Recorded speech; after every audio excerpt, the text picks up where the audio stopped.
Hello, Dumela. I'm K Mokaila, the ambassador of Botswana in Washington, D.C., inviting you to the Republic of Botswana, a peaceful, quiet country, beautiful country that is just waiting for you to come after this whole year we spent as armchair travelers. Botswana is ready and willing to have you.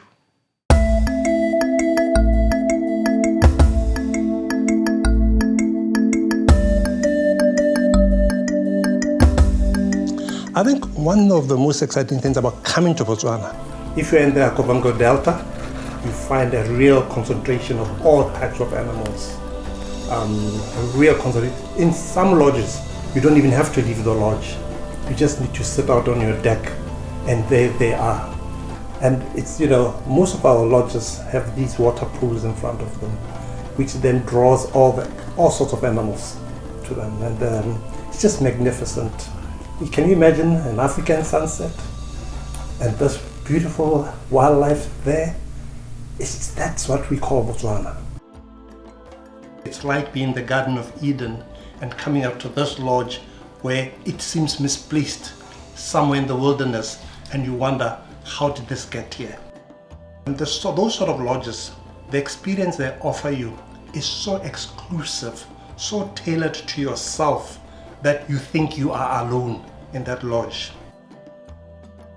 The Okavango Delta is one of the world's largest inland deltas.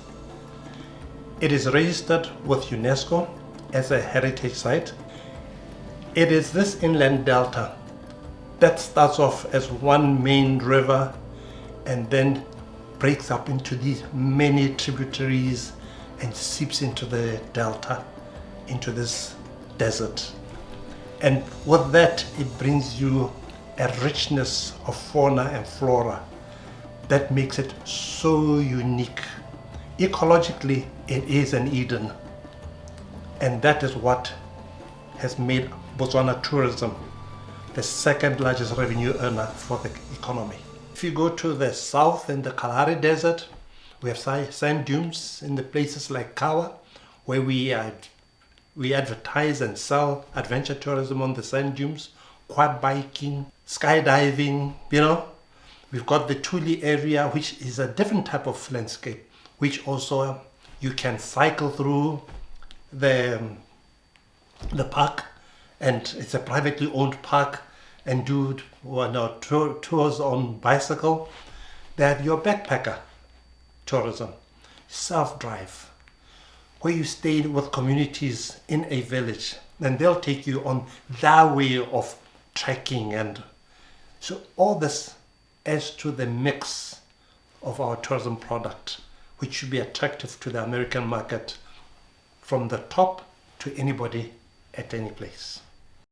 The rooms are about luxury, absolute luxury, like any 5-star, 6-star you'll see anywhere in the world. It's there right for you. And this is why it's so exclusive. And this is why it's so unique. It is about the total experience. It's just not about the wildlife experience, but it's also about the experience of the cuisine, of the drink, of everything else. Our guides are called professional guides, and called professional and have to be licensed to carry out that type of work, purely because we understand that the tourist that comes to us in itself must be educated, and therefore you don't want them to fall short of giving you your full experience.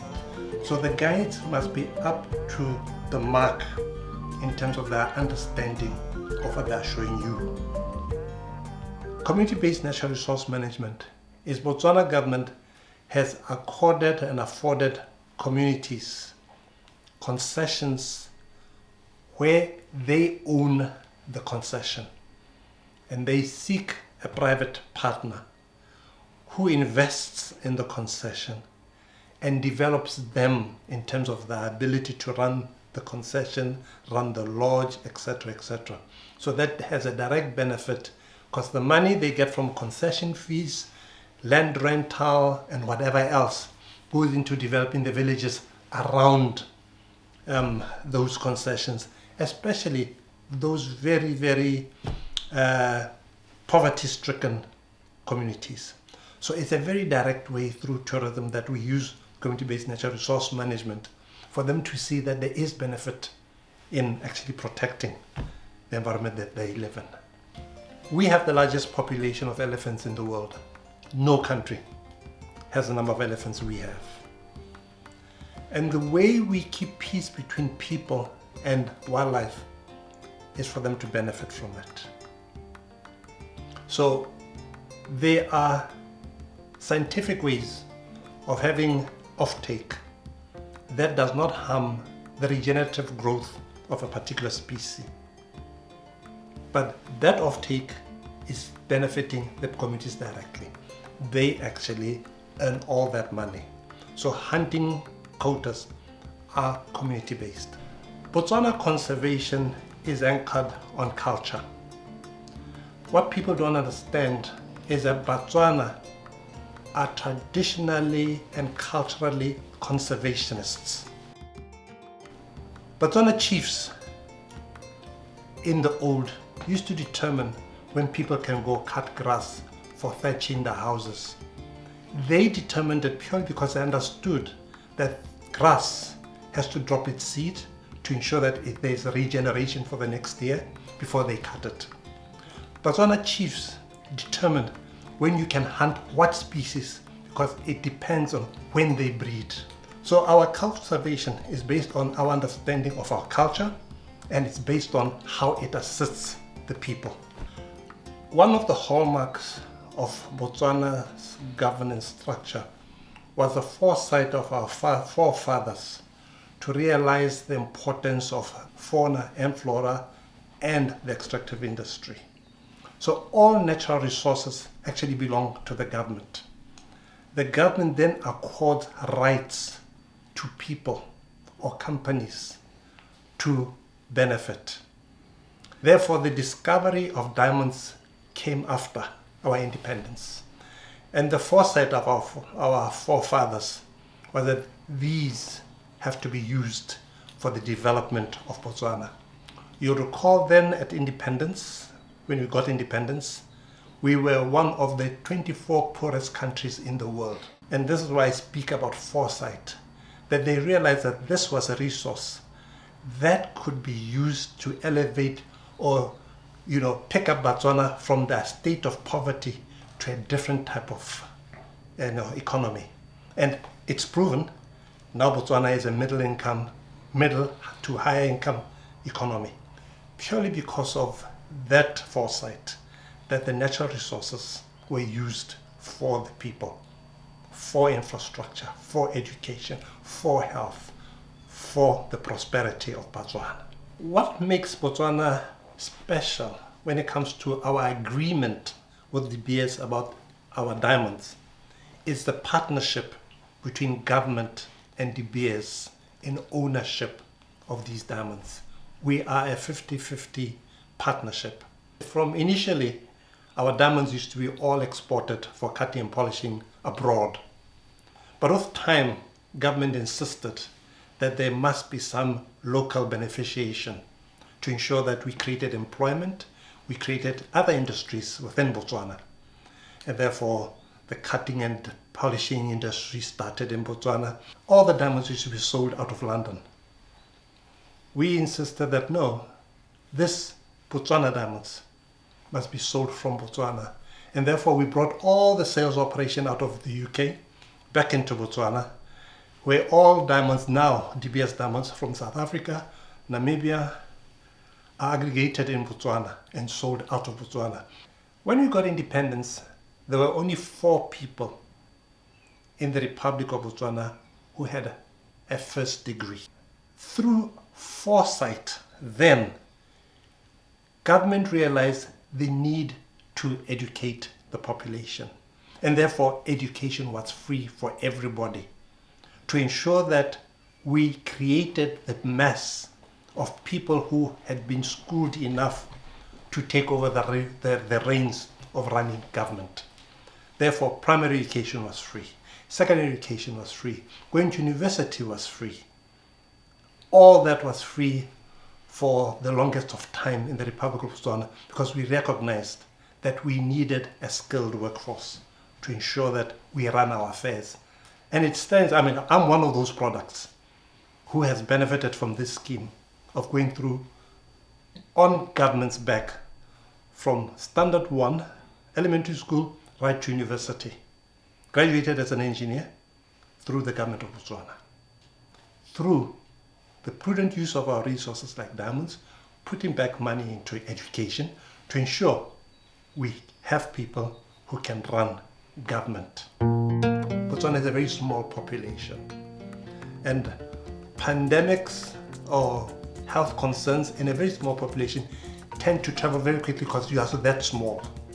The COVID response obviously learned and benefited from the HIV response. A lot of money was put towards the antiretroviral treatment to ensure the security of the workforce. So you'll find that in Botswana, clinics and hospitals are offered literally for free to Botswana. Health is free in Botswana.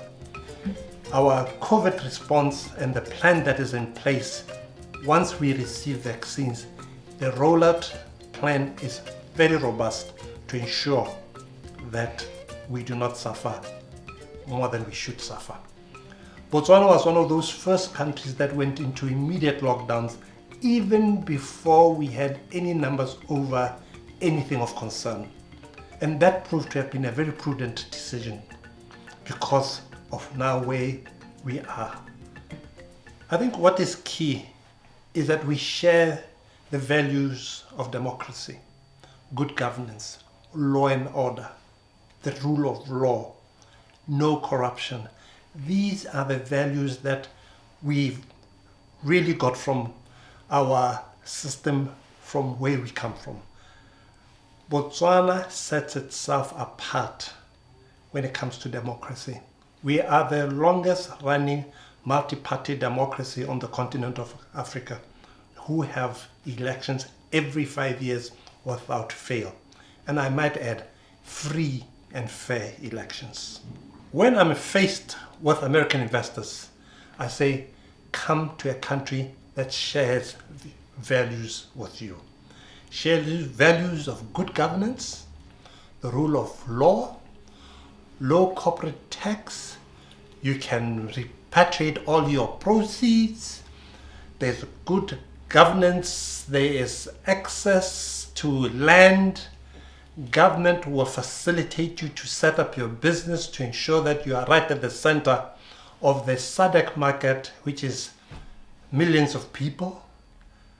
You now have this Free Trade Africa agreement where you can base yourself in a very safe and secure country called Botswana, right in the middle of Southern Africa, and trade right through Africa. One of the key physical infrastructure that the Botswana government has built is that bridge between Zambia and Botswana, which becomes the shortest route to Central Africa, facilitating trade from Durban, Cape Town, right to the Central African Republic, which is a massive boost for the Africa Free Trade Agreement as well.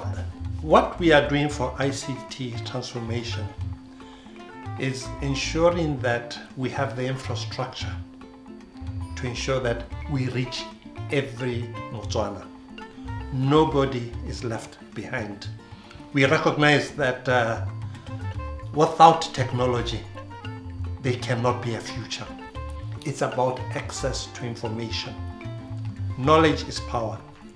So Botswana government has put together what they call a smart Botswana. In short, we call it smart bots, which is our attempt to ensure that everybody is linked, helping us transform the economy to a knowledge-based economy. Botswana has one of the best solar irradiations in the world. So the opportunity for investment in solar is so huge. Botswana and Namibia have just signed an agreement to put up one of the biggest solar power plants in in the southern continent of Africa for 5 gigawatts of solar power. It needs investment. It is not just power for Namibia and Botswana. It is power for Southern Africa and beyond. One of the things that we've benefited from is from our quota system, a meeting place in a village where people come to consult each other on issues.